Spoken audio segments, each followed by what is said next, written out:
Assalamualaikum warahmatullahi wabarakatuh. Perkenalkan, nama saya Ririn Ma'rifah dengan NPM 5200211022, Prodi Sarjana Manajemen.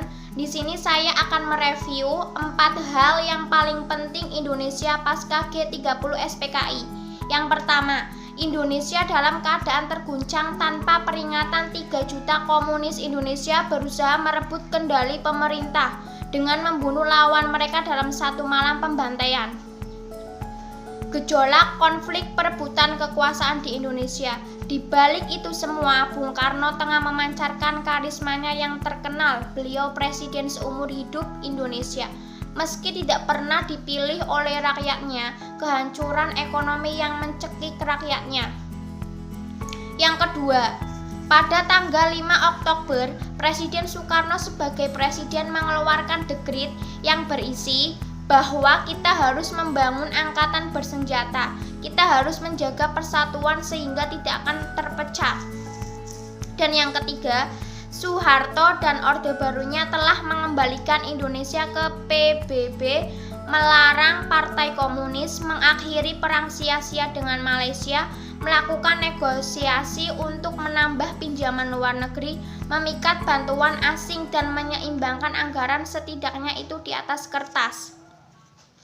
Prestasi ini Soeharto capai di saat pembunuhan, konspirasi, plot kerusuhan besar. Soeharto dengan sabar, selangkah demi selangkah, mengejar misinya untuk membawa stabilitas dan ketertiban di Indonesia.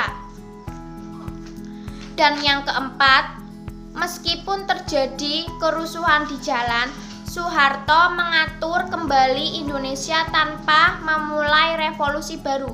Demi kepentingan ekonomi, beliau harus memangkas birokrasi pemerintah hingga sepertiga. Beliau juga memecat separuh tentara dan juga harus mengeluarkan tentaranya dari kendali pemerintah dan membiarkan warga sipil mengambil alih. Beliau juga harus mengurangi subsidi untuk makanan dan transportasi, dan harga akan melonjak. Itu semua adalah bunuh diri politik. Inilah yang terjadi pada bulan Oktober ketika rakyat menentang pemerintahan Soekarno. Mengapa terjadi perubahan kekuasaan dari Soekarno ke Soeharto? Karena pada saat itu kondisi ekonomi posisi Presiden Soekarno mulai goyah. Aksi demo menuduh Soekarno tidak berbuat apa-apa dan tidak menindak PKI. Demo juga memprotes kondisi ekonomi yang terus memburuk. Pada awal tahun 1966, dalam kondisi ekonomi yang tidak juga membaik dan inflasi, para demonstran mengeluarkan 3 tuntutan rakyat, yakni bubarkan PKI, pembersihan kabinet, Dwikara dari unsur-unsur yang terlibat G30 SPKI, turunkan harga-harga. Lalu Soeharto diminta untuk mengamankan situasi negara yang sedang kacau. Setelah itu PKI pun diberantas hingga ke akar-akarnya.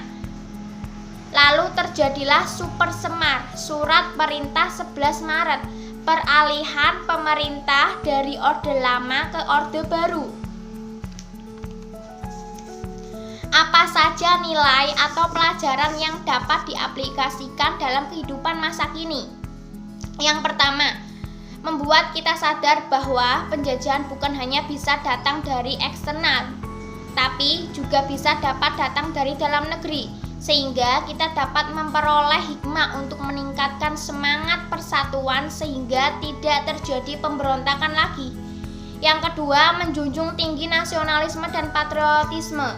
Dan yang ketiga, tingginya rasa cinta tanah air dan ikut serta membela negara. Sekian review yang dapat saya sampaikan. Terima kasih. Wassalamualaikum warahmatullahi wabarakatuh.